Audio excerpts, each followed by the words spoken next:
Hey everyone, it's Ryan from Watchdox, and I'm going to talk to you today about the right way to do security for Bring Your Own Device initiatives. Now, bring your own device is a pervasive trend this year, mostly because of the astounding rise of mobile and other non-PC devices, which now make up actually a majority of computing devices, certainly amongst consumers and increasingly in the enterprise as well. Now, here you have a senior executive, and he most certainly has at least a few of these at home. It's, of course, an iPad, and he's going to want to bring that to work. He's also going to want to work on his files, which are some of the most sensitive pieces of information that the firm has. And he might very well download a consumer application that he knows can get those files on that iPad, like the one depicted here, but it's not very secure. Are you going to say, as an IT security person or even an IT person, yes, please go ahead and do that. Take our most sensitive data and host it on the cloud in a security environment I can't directly control?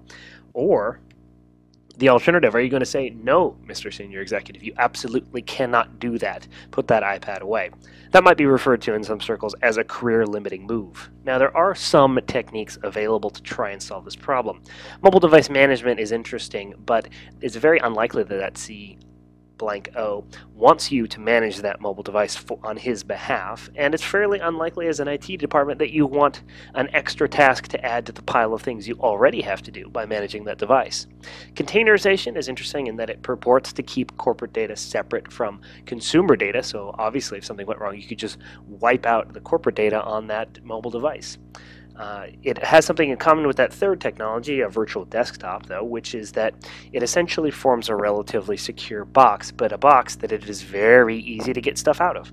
You've all seen the Mail app here, and it's very easy using a containerized solution to simply use that app to send those sensitive documents that you're accessing in a secure container to your Gmail.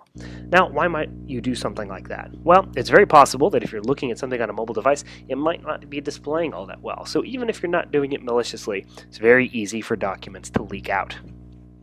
At Watchdox, we try and take an approach that balances usability and security. We take documents from any number of sources, including a GUI, other places where they start, like email is the common workflow, as well as connectors to things like proprietary systems in Salesforce, convert them to all of the different types of images that we're going to have to display on mobile devices, and crucially, apply platform-neutral, platform-independent controls so that you can say, all right, only these set group of people can access this document.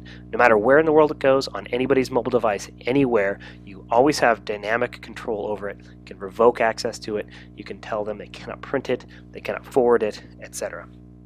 That secure repository also allows you to track everything that happens with a document. So even if you do enable some of the most sensitive information that the firm has to end up on mobile devices, at least you'll be able to track what happens to it. Hope you've enjoyed this brief talk about Watchdox. Poke around on our website to find out a bit more, and thank you for listening.